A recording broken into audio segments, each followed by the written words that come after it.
Et on va parler de politique et de l'actualité de ce week-end, mais aussi des prochaines semaines et des prochains mois avec notre invité, le député de la France Insoumise pour la première circonscription du Nord, Adrien Quatennens. Bonjour. Bonjour. Merci d'avoir répondu à notre invitation. Je le disais, actualité sociale, politique, chargée évidemment depuis plusieurs semaines, depuis plusieurs jours en France.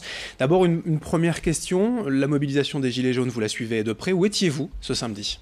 Eh bien, j'étais, comme les deux samedis précédents, aux côtés des Gilets jaunes dans les mobilisations lilloises, plutôt en queue de manifestation, c'est-à-dire justement avec le souci de ne pas me singulariser ou me distinguer de la grande masse des gens qui se trouvaient là, et donc nécessairement en Gilets jaunes, sans écharpe tricolore, sans distinction partisane, pour les entendre. Et vous savez qu'ils ont beaucoup de choses à dire, ces Françaises, ces Français qui choisissent pour la première fois de leur vie, souvent d'ailleurs, de manifester.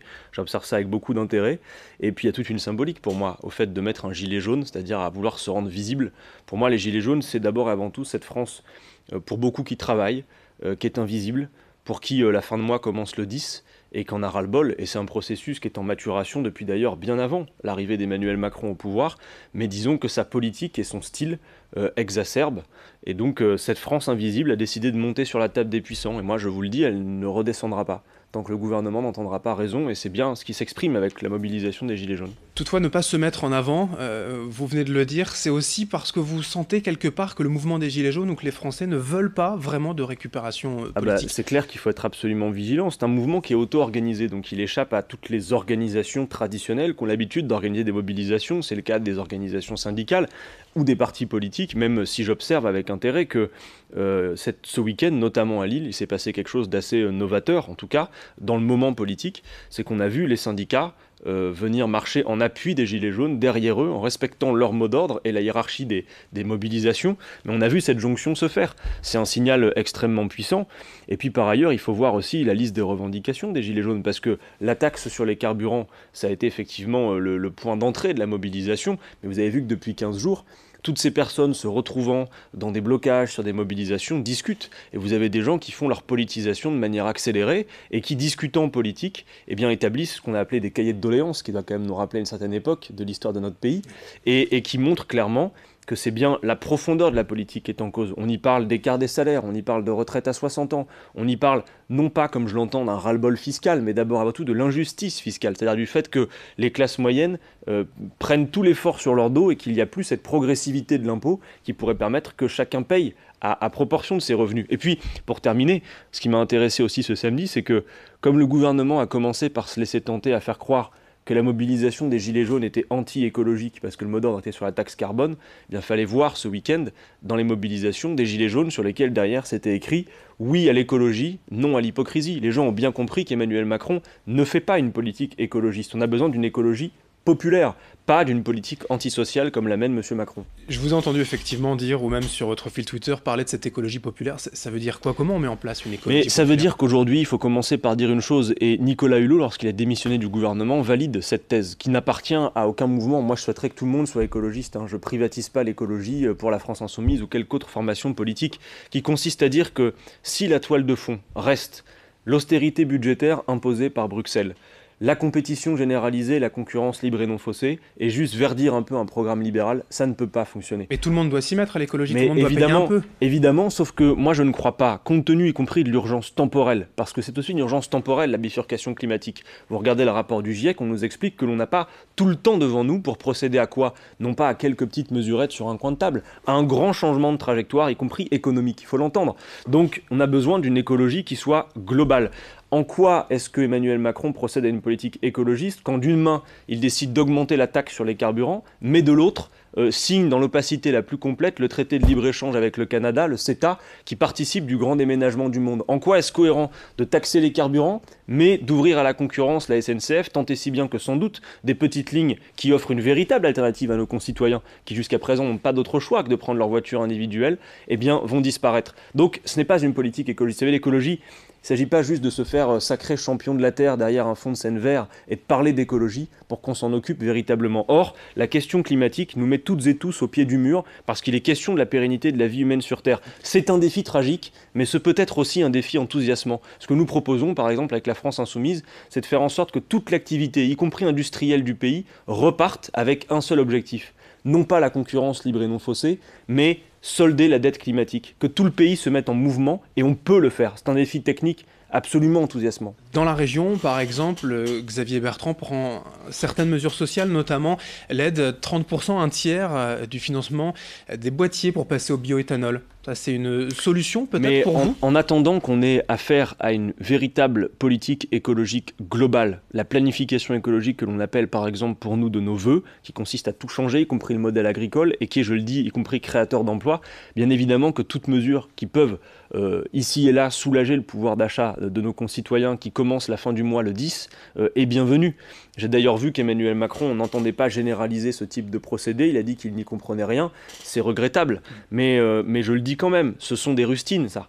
Ce qu'il nous faut, c'est une politique en profondeur, et je vous le dis. Alors quelle solution ? Parce que vous dites, voilà, ces personnes effectivement qui sont dans la rue nous disent, voilà, on a du mal à remplir le frigo, à finir les fins de mois. Vous pensez que l'État, vraiment aujourd'hui, a un réel pouvoir sur les prix dans les supermarchés ? Mais évidemment l'État a un vrai pouvoir. D'abord, si on me parle concrètement... C'est quand même la liberté aussi des entreprises de fixer les prix. Bien sûr, mais pour parler très concrètement, là, la sortie de crise, quelle peut-elle être ? D'abord, Emmanuel Macron essaye depuis 2 semaines de jouer la stratégie dite du pourrissement. C'est-à-dire il pense que comme on approche des fêtes de fin d'année, eh bien, en laissant filer le mouvement, en faisant des discours complètement hors sol et technocratiques comme il nous y a donné il y a quelques jours, ça va se calmer. Non, ça ne se calmera pas. Donc il peut faire une chose. Comme on est en pleine séquence budgétaire à l'Assemblée, sans que ça lui coûte un rond de plus, Emmanuel Macron peut décider de surseoir à quelques revendications des Gilets jaunes. La première d'entre elles, c'est M. Macron suspendait cette hausse des taxes sur les carburants qui est injuste et qui symbolique surtout pas, pour le bien mouvement. sûr. Et par ailleurs, comme c'est la même somme, vous pouvez notamment financer cela en rétablissant l'impôt sur la fortune, ce qui fait que vous êtes identifié comme le président des riches. Oui, mais c'est très fort dans les revendications des Gilets jaunes. Ils ont compris qu'en remplissant leur réservoir de carburant quand ils n'ont pas d'autre choix que de prendre leur voiture, ils ne financent aucunement une politique écologique, ils financent des choix budgétaires qui ont consisté pour l'essentiel d'entre eux à redonner toujours plus à ceux qui ont déjà beaucoup, sans que cela par ailleurs, moi ça m'intéresse, sans que cela ne serve l'économie du pays. C'est ça le problème, c'est que quand on s'adresse à une population qui détient du capital aujourd'hui, elle n'est pas soucieuse de l'intérêt général et du long terme pour sa grande majorité, elle se gave tout simplement et c'est un problème. Moi j'ai besoin, y compris, d'interlocuteurs parmi ceux qui ont le plus, qui soient soucieux de l'intérêt général et d'une trajectoire à long terme. Ça n'est pas le cas aujourd'hui. Dernière question par rapport à la mobilisation des Gilets jaunes. Les violences vues à Paris sur les Champs-Élysées, vous les condamnez ou vous pensez qu'elles sont nécessaires finalement ? Non, évidemment que je les condamne. On ne peut pas accepter ce type de violence, mais j'insiste bien sur un point. Ça fait 72 heures que ces images de violence passent en boucle. Je comprends qu'elles soient impressionnantes. On voit des flammes, on voit des voitures brûlées, on voit des mouvements de foule. Ça impressionne. Mais je veux dire une chose, et vous le savez, ça n'est absolument pas représentatif du mouvement des Gilets jaunes. Et moi, j'observe que dans toutes les mobilisations pacifiques auxquelles j'ai pu participer, les gens, y compris, venaient me voir en me demandant des nouvelles de la situation parisienne parce qu'ils étaient extrêmement inquiets de pouvoir être associés à des mouvements de violence. Donc, si Emmanuel Macron entend utiliser ces images choquantes pour faire diversion, il se trompe. Et qui plus est, il remet des pièces dans la machine parce que vous avez des tas de gens qui ont fait cet effort d'aller se mobiliser. C'est un effort quand on ne l'a jamais fait, quand on n'a jamais manifesté de sa vie, que de dire « Allez, cette fois-ci, je sors de chez moi et j'y vais », et de rentrer chez soi le soir, d'allumer la télé et de voir ces images où on ne se sent pas du tout représenté par ce que l'on a fait dans la journée.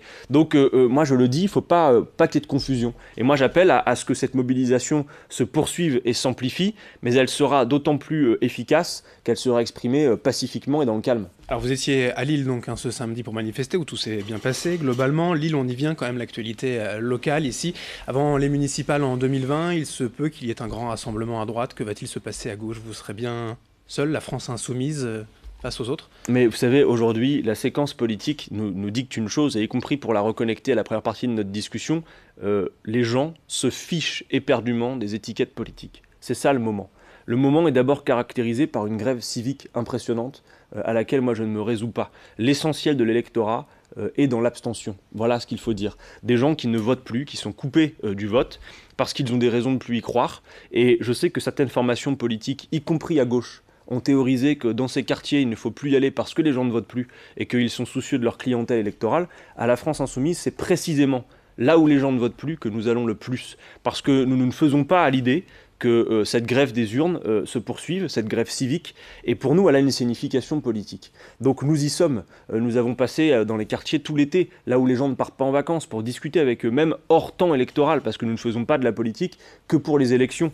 Donc cette idée de faire en sorte que le bulletin de vote redevienne une véritable arme démocratique. C'est ce que nous souhaitons faire et c'est ce que nous allons poursuivre. Mais il y a quand même plusieurs villes, plusieurs bastions, on va dire, dans la région que vous visez avec la France Insoumise, ne serait-ce que Lille, mais ailleurs. Évidemment, mais regardez, dans la métropole lilloise, il y a beaucoup d'endroits où la France Insoumise a réalisé des scores absolument considérables.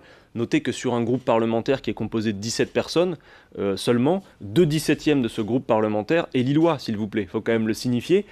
Et à Lille, on sait que lors de la présidentielle, Jean-Luc Mélenchon avait fait un très beau score. Il était largement en tête avec 30%. C'est-à-dire que si Lille était la France, Jean-Luc Mélenchon aurait été au second tour de l'élection présidentielle. Mais vous savez, nous, on ne fait pas de la politique pour nous-mêmes. Je sais que pour certains, tout ça tient simplement à l'orgueil, à des bastions, à des baronnies locales qui sont maintenant constituées et qui d'ailleurs n'entendent plus parler de politique avec les nouveaux interlocuteurs qui arrivent sur la scène politique dont nous faisons partie. Mais évidemment que nous allons être à la hauteur de nos responsabilités et que je pense, les Lillois, mais pas que, nous attendent pour la suite et comptent sur nous, nous font confiance et nous, ça nous responsabilise. Et vous serez donc dès ce soir à 19h au gymnase à Lille pour un meeting de la France Insoumise à propos des élections européennes. Ça, c'est vraiment le prochain scrutin pour aller directement à la rencontre. Oui, pour une raison bien simple, c'est que beaucoup maintenant de nos concitoyens voient bien que le verrou de toute cette politique, y compris en matière d'écologie, se situe au niveau européen. Nous avons donc beaucoup à porter en la matière et donc ce soir à 19h au gymnase à Lille, nous faisons un meeting. Il y aura parmi les intervenants notamment notre eurodéputé Younous Omarjee qui se bat remarquablement au Parlement européen. Donc voilà, j'invite les Lilloises et les Lillois qui voudraient entendre un peu ce que nous avons à dire et poser aussi leurs questions sur l'échéance européenne à nous rejoindre ce soir à 19h au gymnase à Lille. Eh bien c'est noté, rendez-vous est pris. Merci. Merci à vous. Quatennens, je le rappelle, député donc du Nord de la 2e circonscription pour la France Insoumise. Merci. Merci. Merci à vous de nous avoir suivis. D'autres infos à suivre très rapidement sur Grand Lille TV.